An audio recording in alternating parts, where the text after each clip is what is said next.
Corona virus की अलामात को नजरअंदाज ना करें और ये भी ना समझें कि अगर सिर्फ बुखार होगा या आपका गला खराब होगा तो ही कोरोना की अलामात होंगी।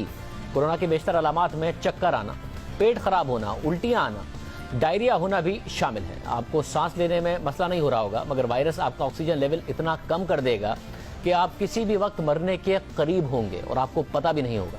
ऐसे लोगों की अमवात भी हुई हैं, इसलिए अलामात को गैर संजीदा ना लें। वॉशिंगटन पोस्ट में छपने वाली तहकीक के मुताबिक आज डॉक्टर्स मान रहे हैं कि कोरोना वायरस को अभी समझने से वो बहुत दूर है। अक्सर ये फेफड़ों पर ही हमला करता है, मगर ये इसके अलावा दिमाग, गुर्दों, दिल या यहाँ तक के पाँव के किसी हिस्से पर भी हमलावर हो सकता है। आपके पाँव के किसी हिस्से में, उंगलियों में निशानात पड़ जाना, खुशबू बदबू का फर्क ना महसूस होना, खाने का जायका चला जाना या फिर आंख का सुर्ख हो जाना भी कोरोना की निशानियों में शामिल है। 4 महीने से जायद एशिया, यूरोप और अमेरिका के तजर्बे के बाद साइंसदान इस नतीजे पर पहुंचे हैं कि कोई इस बात की तवक्को नहीं कर रहा था कि कोरोना वायरस नमूनिया और सांस की बीमारियों के अलावा कोई और अलामात भी जाहिर करेगा। मगर अब तो इस वायरस की अलामात ने साइंसदानों को, डॉक्टर्स को हैरान परेशान कर दिया है। कभी ये दिल पर हमला करके उसे कमजोर कर देता है और दिल के दौरे बढ़ने का खतरा बढ़ जाता है।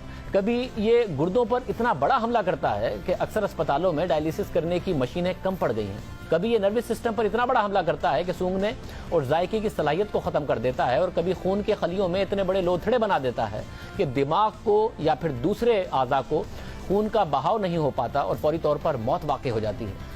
ये ज़्यादा उम्र के लोगों को अक्सर अपना शिकार करता है या उन लोगों को जो पहले ही बीमारियों से कमज़ोर हों, और ज़्यादा वजन के लोगों पर भी हमलावर होता है। ये मर्दों को औरतों के मुकाबले में ज़्यादा मुतासिर करता है, मगर फिर अचानक यह हमला ख़वातीन पर भी हमलावर होकर उन्हें मुतासिर कर देता है।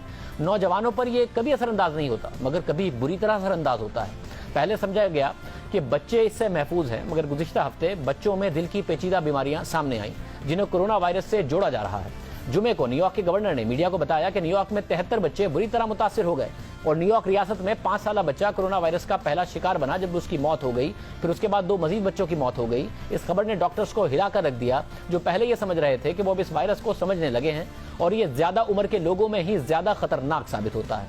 अब माहिरीन का ख्याल है कि कोरोना वायरस को समझने में सालों लग सकते हैं, क्योंकि इसका रवैया और किरदार माजी के कोरोना वायरस की जो फैमिली है उसके वायरसेस से मुख्तलिफ है।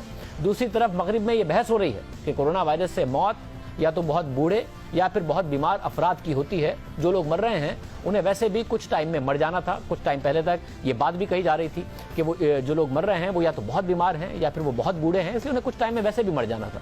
मगर यूनिवर्सिटी ऑफ ग्लासगो की नई तहकीक में मरने वाले अक्सर अफराद पर तहकीकात की गई हैं, जिसके मुताबिक कोरोना वायरस से मरने वाले जो लोग हैं उनमें मर्दों को उनकी ज़िंदगी के 13 साल और ख़वातीन को 11 साल की ज़िंदगी से महरूम कर दिया। यानी मरने वाले मर्दों को अगर कोरोना ना होता तो वो औसतन 13 साल और जिंदा रहते और ख़वातीन 11 साल औसतन और जिंदा रहती।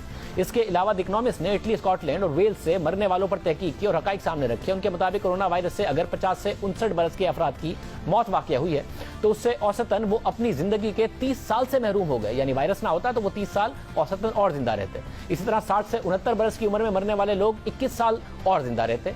70 से 79 बरस की उम्र में मरने वाले लोग अगर ना मरते तो 12 साल और जिंदा रहते। 80 से 89 बरस के में जो मर गए उन पर तहकीक से पता चला कि उनकी ज़िंदगी के 5 साल बाकी थे, जबकि 90 बरस से ज़ायद उम्र के लोग औसतन 1 साल और जिंदा रहते। यानी ये सोचना कि कोरोना वायरस महज उन उम्र रसीदा अफराद या बीमार अफराद को मार रहा है जो वैसे भी कुछ वक्त के बाद मर जाते, गलत है।